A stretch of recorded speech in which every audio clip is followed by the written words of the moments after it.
Richard Reeves of the Brookings Institution has written a groundbreaking book on the state of men today. It is called Of Boys and Men, with a nod to Steinbeck, I suppose. And it explores the rapid economic, psychological, social, and educational decline of males in our society. Please welcome to our stage, Richard Reeves.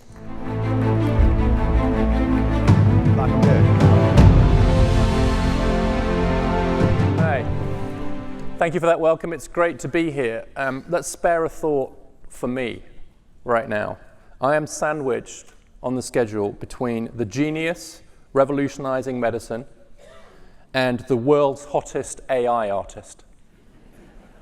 And I am talking about demographics and population dynamics.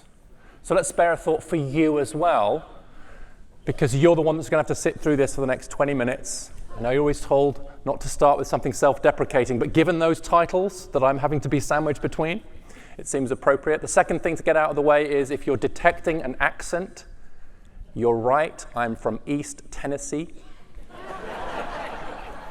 I am from East Tennessee. I live in Butler, Tennessee. I'm half English, half Welsh, US citizen, UK citizen. Lived in DC for 10 years at Brookings, now live in East Tennessee. And I am going to talk about social science. And I'm going to talk a little bit about the need to focus on boys and men, which is something that needs a bit of justification in the current climate. And to imagine some solutions to the problems being faced by boys and men in healthcare and education is something that the word imagine is appropriate for, because we're still at the stage where we're coming to terms with the fact that there are some problems that are specific to boys and men, as well as many ongoing problems that are specific to women and girls. And part of the problem with the current debate about gender and gender equality in the US and elsewhere is that it's framed as a zero-sum game. The mere fact of talking about boys and men runs the risk of making you sound like you're not concerned about women and girls. It's as if we're not allowed to think two thoughts at once. It's as if the parent of a son and a daughter is only allowed to care about one of them. It's as if we're not able to look at the world and say, there's a bunch of areas where women are still struggling and where we need to do more work on behalf of girls. The gender pay gap, the underrepresentation of women in leadership, in politics. Only 1 in 4 members of US Congress are women.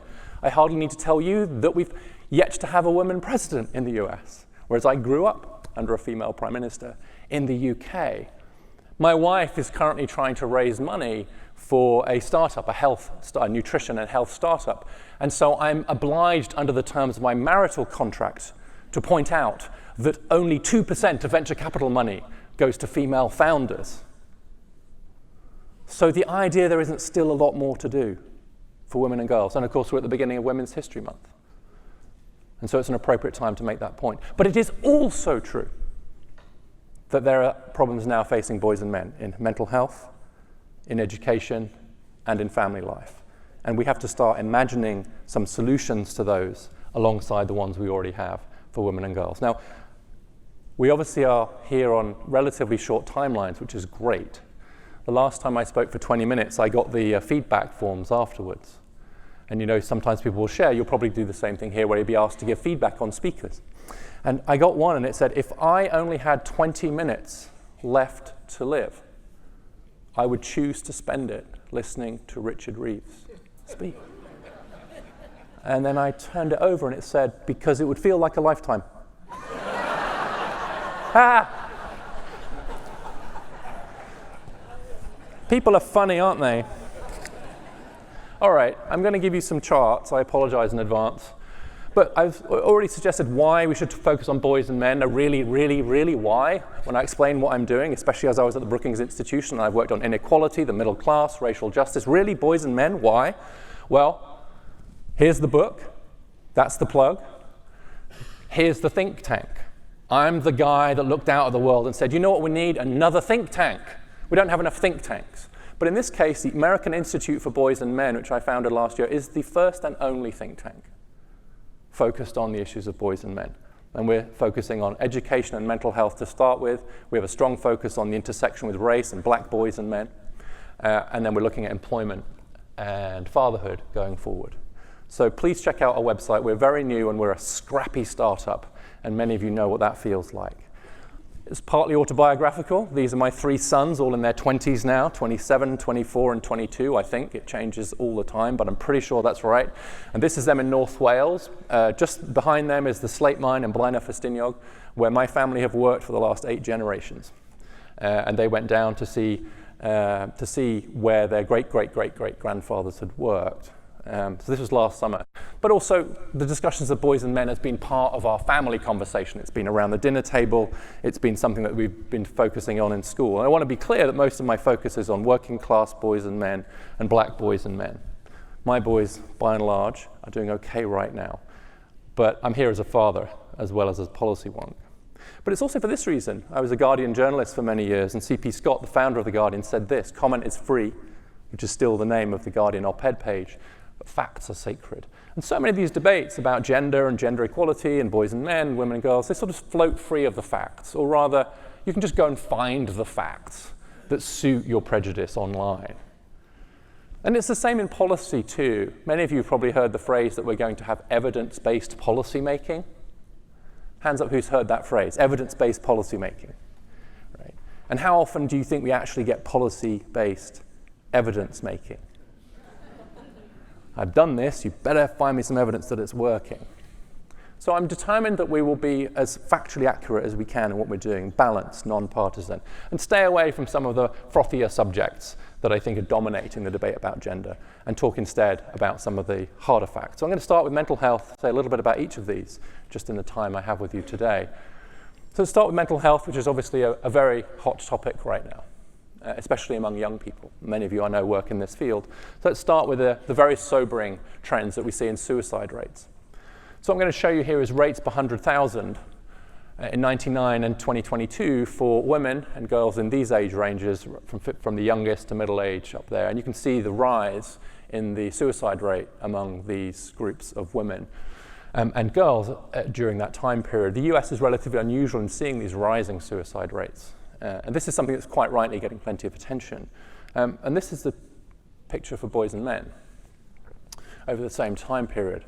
And so what you can see is that there have been very significant rises, especially among young men over that time period. In fact, since 2010, the suicide rate among young men, those under 35, has risen by 1/3 in the US. Now, these are rates, and sometimes it's hard to understand rates. So let's put it in absolute terms. Last year, the US, and I should say the suicide rate is 4 times higher for men and boys than it is for women and girls at every age range. It varies a little bit by age, but the overall story is it's 4 times higher. So male suicides account for 80% of the suicides we see in the US. Last year, there were 50,000 losses of life to suicide. That compares to 40,000 roughly for breast cancer. So that's to give you a sense of it. So we lost, just as I'm not comparing them in any way other than simply to give you a sense of the scale, of course, but we lost about as many men to suicide as we did women to breast cancer last year. So these are just a way of saying this is a massive public health issue. But it's one I think that we're struggling a little bit with in terms of understanding that there are also huge issues with teen girls' mental health, which many of you may have heard about. There's a very good self-report survey from CDC, which is showing rising sadness, suicidal ideation, rising among girls in particular. That is a huge problem, and one that we are quite rightly addressing. At the same time, massively rising suicide among men and young men in particular. And in the spirit of thinking 2 thoughts at once, I think it's important to note that the Affordable Care Act, quite rightly in my view, covered screening for anxiety with no cost for women and girls, but does not cover it for boys and men. Now, that's no one's fault. It's not because the Obama White House was taken over by a bunch of woke feminists who hate boys and men. It was the result of an inadvertent policy shift in the way that the ACA was set up, with a very good preventive health service for women. But it seems to me that if we take this mental health crisis seriously, the idea that we would be covering screening for one sex and not for the other is simply not justified by the data that I'm showing you now. Now, some of you will know the education trends, so I won't spend too much time on these.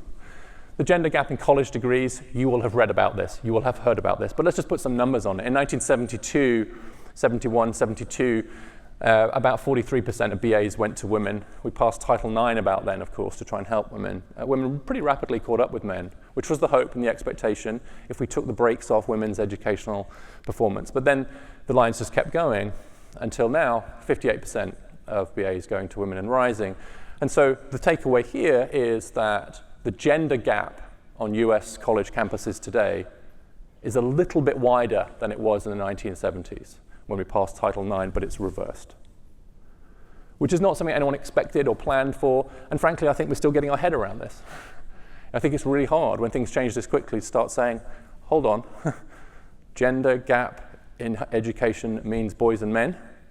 Gender equality means focusing on boys and men. I find that really hard, right? Because it's like the compass switching around north and south, right? And so I think it's really difficult for us to update our priors, but it is very important. And I will say that there's two elements to this, which are, for those who are in higher education to know, about half of this difference in degree acquisition between men and women is in enrollment, and the other half is in completion. So since 2010, there's been a drop of 1.2 million in college enrollment in the US, and 1 million of that is men. So of the 1.2 million drop, 1 million's men. So cratering male college enrollment, but even conditional on enrolling, men are much less likely to complete college. Much less likely. In fact, when you control for all the other variables that you'd want to, the biggest risk factor for starting college but not finishing is being male. And so we have an enrollment crisis and a completion crisis, and it's something that the higher education sector, I think, is really starting to come to terms with. Certainly in our work now, we're creating a network of higher education institutions. They see this happening in real time.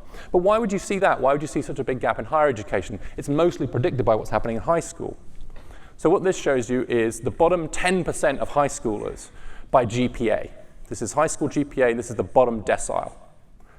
It's very nice to have an audience that like charts and like data and are into all this stuff, right? They don't need to explain too much here. This is the bottom 10%. You can see that it's 2/3 male at the bottom of the distribution.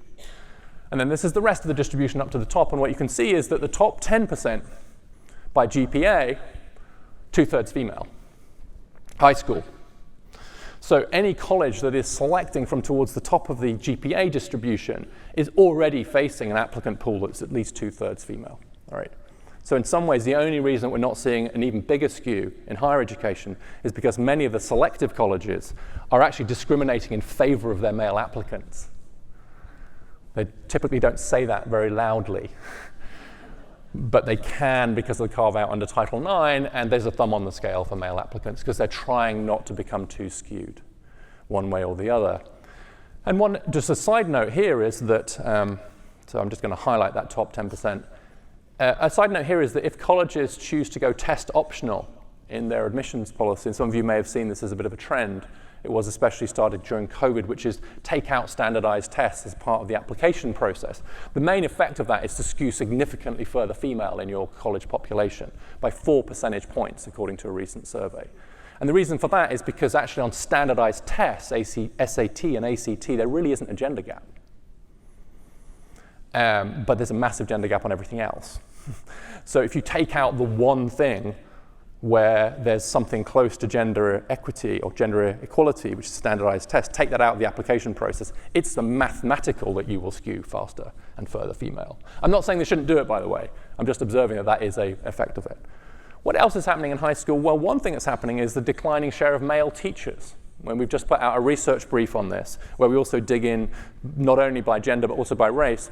In 1980, when Ronald Reagan became president, whoops. I am a US citizen, I promise. I mean, I only ever knew female prime ministers. It was so weird for me when a man became prime minister in the UK. Anyway, because I grew up under Margaret Thatcher, of course. Ronald Reagan became president in 1980. 33% of K-12 teachers were male. Now it's 23% and falling. And that's not just 10 percentage points less. I also think that's a tipping point around, is that a profession for me? My middle son is becoming a teacher. And he's going a little bit against the grain in doing that now. Like his experience of the education profession has been of a much more gendered profession than the one I had. Right? That it's seen as more women's work than it was when I grew up. And I think that's very, very bad news. Like, I think if we want our boys and our girls to think that educational success and educational excellence is for them, then representation really matters. In my own case, it was an English teacher, Mr. Wyatt, who helped me move on from remedial English because I was in remedial English for a while, so the kid was struggling with words, and Mr. Wyatt, who was a Korean War veteran, a part-time truck driver and a curmudgeon, managed to get a bunch of 14-year-old working class boys in tears reading Andrew Marvell's love poetry. I think it helped that it was Mr. Wyatt. And I was, I don't know how old I was, 14 or something. And you know how a 14-year-old's brain works, right? And so I was like, interesting. Man, word, poetry, love, cry. And I began to fall in love with language. But I think it helped for me to see that actually, up until that point, all my English teachers had been women. And the girls were so much better.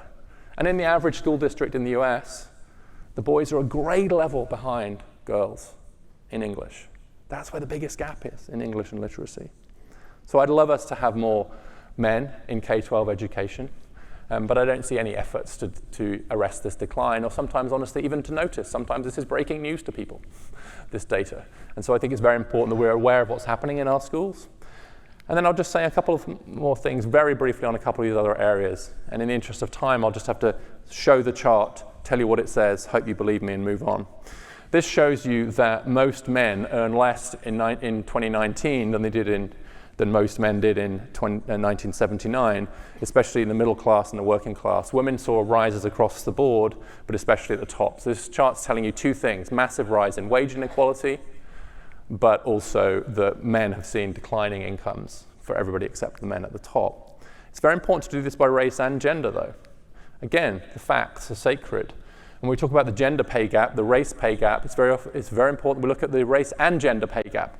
And what this shows you is the change in median earnings between 79 and 2020 by race and gender, and it shows you that whereas black men have seen almost no rise at all, black women are close to catching up with black men, and white women have blown right past black men. For every dollar earned by a white woman, a black man earns about 84 cents, and a black woman earns about 80 cents. It's got to be thought about intersectionally. I've already mentioned the decline in the share of men in education, but there are fewer men in what we call heal professions. And I'm about to publish a book there's a book for middle schoolers called She Can STEM. We're doing one called He Can Heal: Health, Education, Administration, and Literacy. And what you can see here is that psychology at the top has gone from being slightly more male in 1980 to very, very skewed female. This shows you the male share of each of these professions over time. Psychology, social work, and these teachers, cratering male share. The mental health professions generally, we have another research brief out on this, absolutely cratering share of men in mental health professions. And like teaching, I think if we empty the men out of mental health professions and then wonder why men are struggling to access mental health services, we might start to wonder if there's a bit of a causal relationship there. If we code mental health itself as female providers, female apps, female language, perhaps slightly female-oriented surveys. And then we wonder why most of those suicides I showed you earlier are among men who have never been in touch with the mental health profession. We have got to make sure we have more representation in our mental health professions if we're serious. And if you look at school counselors, mental health professions in schools, then it's even more true. And then the last thing, I'm just going to show this data, which is to motivate the idea that fatherhood has changed significantly just in my lifetime. This shows you the share of births to women by education level outside of marriage. This is unmarried births by educational attainment mothers. So you can see at the bottom, it's doubled for college-educated women, but it's still only 11%. So the vast majority of children born to college, this is four-year college-educated mums still within marriage. Not true for the rest of the US. Most children to non-college educated mothers are born outside marriage now. It is not the norm, 40% overall. And so what that means is that our family policy, we've just put in a submission to paid leave, and I'm pleased to say we're getting some interest from Congress saying we need paid leave that's equal and independent for mothers and fathers. But the point is, we can't assume that marriage is going to be the norm for most of the ways our kids are raised, and we should adjust policy accordingly. There's lots of arguments now, well, let's try and get back to the marital norm. I'm not opposed to that. But as a social scientist, I've seen the marriage promotion policies, they don't work. And I'm very, very worried that we're saying to too many dads, you've already failed. That we're just benching dads. Fatherhood's too important to do that. Imagine Solutions is the title of the conference. So I'm just going to throw some up. for you to discuss over coffee, and I'm around for a little bit if you'd like to grab me too. We should start boys in school a year later. They develop a little bit later. I haven't gone into the neuroscience on that here, but it's online. We desperately need more investment in vocational training, including more technical high schools and more apprenticeships. They are good for many women and girls as well, but they seem particularly good for boys and men, and that's okay. Distributions overlap, even though averages can differ. And so if it turns out that the lack of vocational training is bad for the US period, which it is, but it's especially bad for boys and young men, well, let's do more of that then. It's okay that it's a bit more male-friendly as long as we continue to do more female-friendly work as well. I hope I've made the case to you that just watching the share of male teachers fall every single year is suboptimal, so we need a mass recruitment drive. How about we say 1 in 3 of our teachers should be male as a target? Every college campus should have a men's resource center, not instead of the women's resource center that exists on every campus, but as well as, with male counselors, male mentoring schemes, etc., to help the men, not instead of helping the women, as well as helping the women. I would like us to see scholarships for men into those HEAL jobs, education, health, etc., just as we have scholarships for women into STEM. Many of you will know about that. Those are amazing. They've worked, they're great, let's keep them. Can we also have some scholarships to get men into those other professions? If not, why not? What's the argument against? I think we should do both because we can do both. And as I've suggested, equal paid leave for fathers. The stakes here are pretty high. I think if we don't get this right, we're going to lose too many of our young men, most tragically, of course, to suicide and mental health problems, if not to some of the reactionary forces online. But we cannot continue in the zero-sum framing that is, I think, bedeviling so many of these debates. We have got to be the people who are reaching out to our boys and men. It is an axiom of political and cultural life that if there are real problems in a society and responsible people don't address them, irresponsible people will exploit them. This is a vacuum that we've created and that we have to fill. Thank you for your attention.